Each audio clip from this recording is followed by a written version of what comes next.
What is up, you guys, and welcome to the Upper 90 YouTube soccer channel. Today we are talking about the team of the Euros, so stick around as we talk about each and every player that made this squad.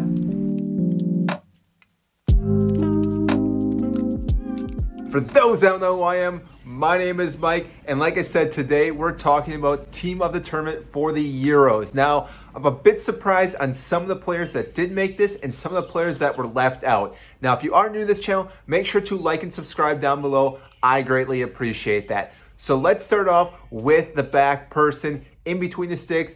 This is not a surprise, but Donnarumma is the goalkeeper that made the squad here. The way he played throughout this entire tournament is just one of a kind. He put in a great shift each and every game.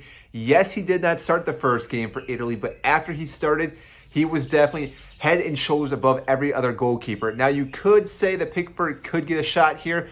Had Pickford won with England, I think he probably would have been picked here, but the fact that Italy won is why Donnarumma was picked in this position.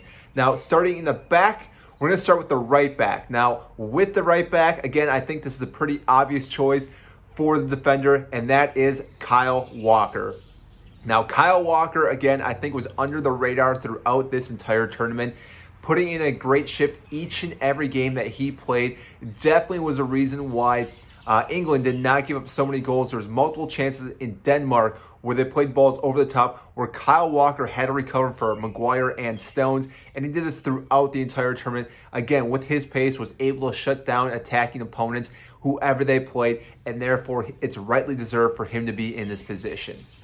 Now, our center backs, this is where it gets a little tricky because you could definitely say a lot of players could fit into this, and you obviously can only pick a few defenders to be in the top 11.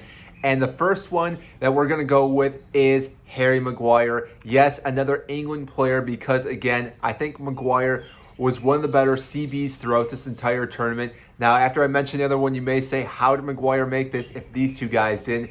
But overall, I think, again, Maguire had a really solid tournament, scored a goal, really was able to shut down a lot of defenders or attackers as well throughout the games. And I think, again, he rightly deserves. Obviously, England made the finals, so a little bit of defense had to go a long way, and therefore I think Maguire definitely deserves this. Now, the next defender that I have is Bonucci from Italy. Yes, so Chiellini did not make the list, but Bonucci did, and I think this is because, again, he scored a goal in the final, and therefore I think that put him just above Chiellini. But both of those players did not let anyone run past them throughout this entire tournament or dribble past them, and it shows just how solid these two guys are. And they were the main brick house that no one could get by for Italy, and the reason why I think Donnarumma looks so good is because he didn't have too many opportunities where it was one-on-one, because these guys did so well in their position. And again, it's hard to pick a top 11, and again, this isn't even my list. This is what UEFA put out, so that's why we're going off of this list, and therefore that is why these two players are there. Now, the last defender that we have, again, I think this is a little controversial for this player that UEFA did pick, but that would be Spinazzola for Italy. Yes, he did really well up until his injury when he ruptured his Achilles, and I think had he been healthy this entire tournament, it would have been a no-brainer to put him in here. But the fact that he did get hurt and miss a few games, especially the final, the semifinals, again, I'm a little biased here, but I think Luke Shaw gets the nod over him. Just the way that Luke Shaw played throughout this entire tournament, had a lot of assists, scored a goal in the final, and again, was just a playmaker throughout this entire tournament. He was one of the key factors for why England did so well in this tournament. And again, I think it's hard to say he should have made it, but Spinazzola, again, had a great tournament, which is why he's in this list.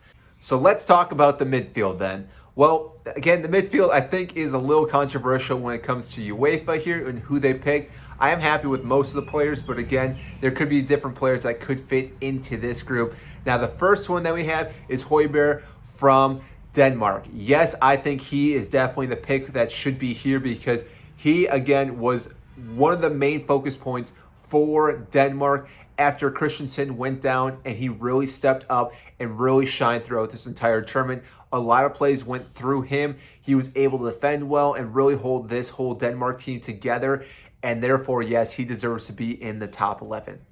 Now, the next midfielder that we have is one of my favorite players, Jorginho, Chelsea player. So therefore, I'm going to be a little bit biased when I talk about him.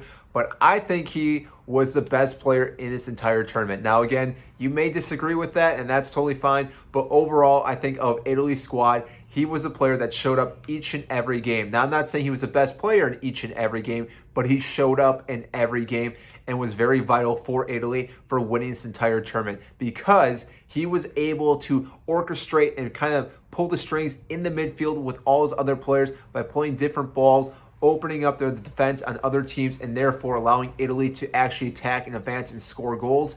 Yes, again, you could say that a few other players were better than him, but overall, his performance throughout this entire tournament was above everyone else, which is why I think he was the player of the tournament. He didn't get that recognition, but again, that's who I think was, and therefore, again, that's my biased opinion on him. And then the last midfielder, which to me, again, I think is a little controversial, was Pedri from Spain.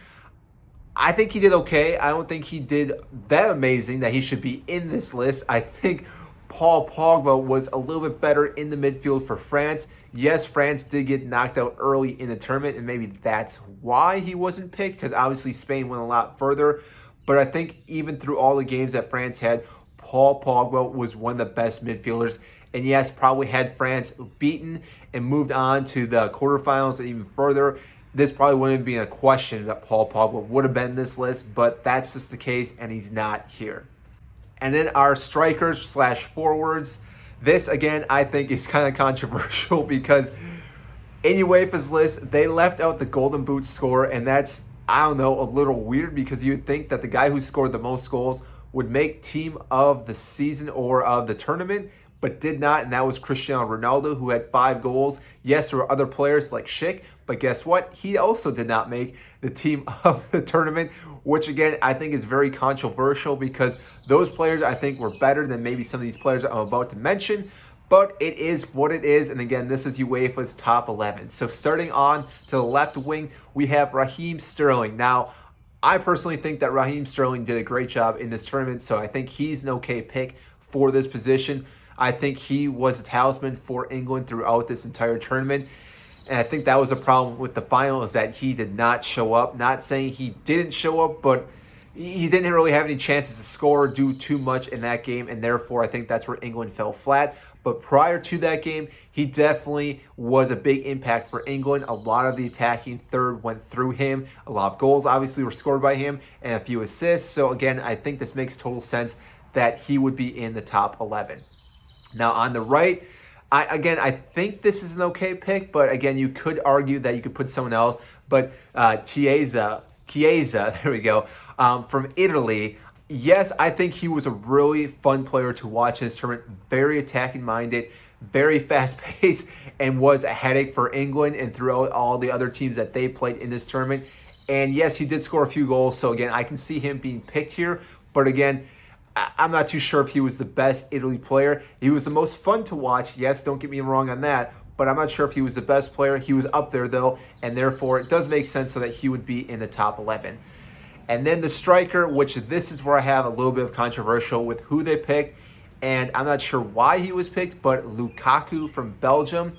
Because overall, in my opinion, again, I thought Lukaku was average at best. Yes, he scored a few goals, but Belgium were also in one of the easier groups in this tournament, and therefore I was expecting actually Belgium to score more goals than they did not. And once they finally faced a harder team, they didn't do that well. Yes, they did advance a little bit further than most teams, but again, I don't think Lukaku was the best player for Belgium.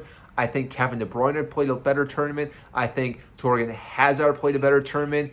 And you could even argue maybe a few of the defenders played better than Lukaku. And like I said, Cristiano Ronaldo was a Golden Boot goal scorer, and Schick even had 5 goals.